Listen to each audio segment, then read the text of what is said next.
Day 45, Levitico 5-7. Sabi sa chapter 5, kung kinakailangang tumistigo ang isang tao sa isang pangyayari na kanyang nakita o nalaman ngunit ayaw niyang magsalita,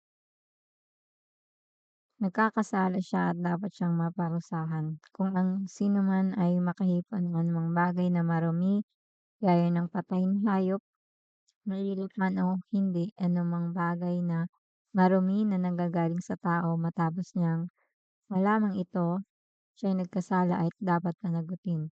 Kung ang isang tao ay sumumpa ng pabigla-bigla tungkol sa anumang bagay, mabuti man o masama, sa oras na nalaman niya ito, siya'y nagkakasala at dapat panagutin.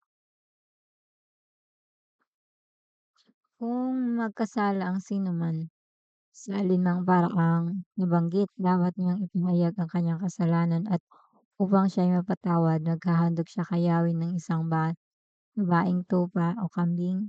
Ihahandog ito ng pari upang siya'y patawarin sa kanyang kasalanan. Ngunit kung hindi niya kayang maghandog ng tupa o kambing, magdala siya ng 2 bato-bato o 2 kalapati. Ang isa'y handog para sa kasalanan at ang isa na may handog sa nasusunugin.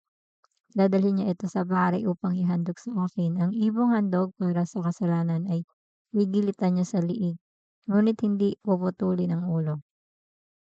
Ang dugo ay iwiwisik niya sa tabi ng altar at ang natira ay patutuluin sa paanan nito. Iyan ang handog ang kasalanan. Ang isa naman ay iaalay bilang handog na susunugin ayon sa kautusan upang patawarin siya.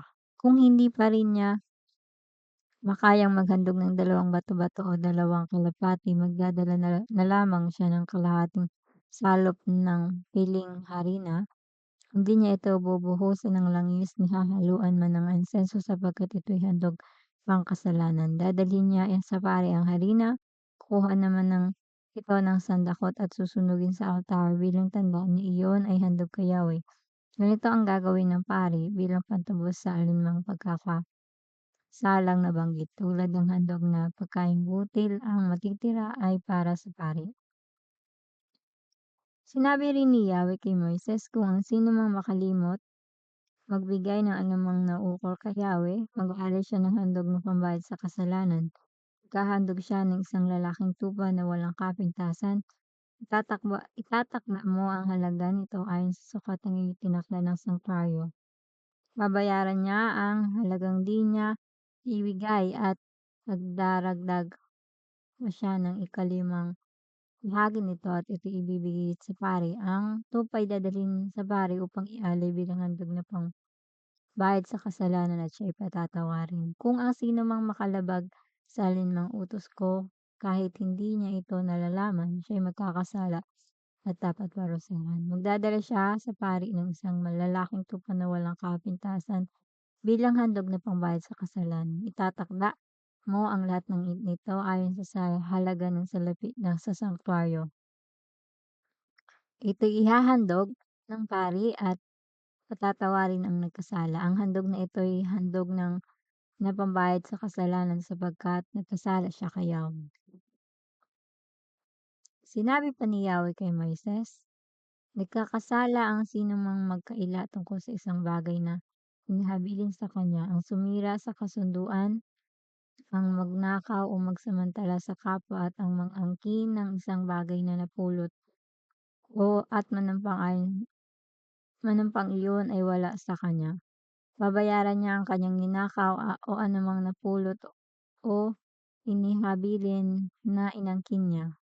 Ibabalik niya ang alinman sa mga ito at daragdagan pa niya ito ng ikalimang bahagi ng halaga ngayon sa araw na maghandog siya para sa kasalanan. Ang iaalay naman niya bilang handog na pambayad sa kasalanan ay isang lalaking tupa na walang kapintasan. Itatakda mo ang halaga nito ayon sa nasukatang itinakda ng sanktuaryo. Ihahandog iyon ng pari at siya'y patatawarin sa alinmang pagkakasala niya. Sinabi pa ni Yahweh kay Moises, sabihin mo kay Aaron at sa kanyang mga anak, ito ang tuntunin tungkol sa handog na sinusunog. Kailangang ilagay sa altar ang handog na sinusunog at dooy hayaang magdamag na may apoy at nagniningas. Magsusuot ng damit na lino at salawal na lino ang pari at aalisin niya ang abo ng sinunog na handog at ilalagay sa tabi ng altar. Pagkatapos magpapalit siya ng kasuotan at dadalhin niya ang abo ng isang malinis sa lugar na sa labas ng kampo. Ang apoy sa altar ay dapat manatiling nagniningas. Ito'y dapat gatungan tuwing umaga. Ihahanay sa ibabaw ng gatong ang handog na susunugin at ang tabang kinuha sa handog pangkapayapaan. Hayaang laging may apoy ang altar at hindi ito dapat pabayaang mamatay. Ito naman ang tuntunin tungkol sa mga handog na pagkaing butil. Mga pari lamang ang maghahandog nito sa altar.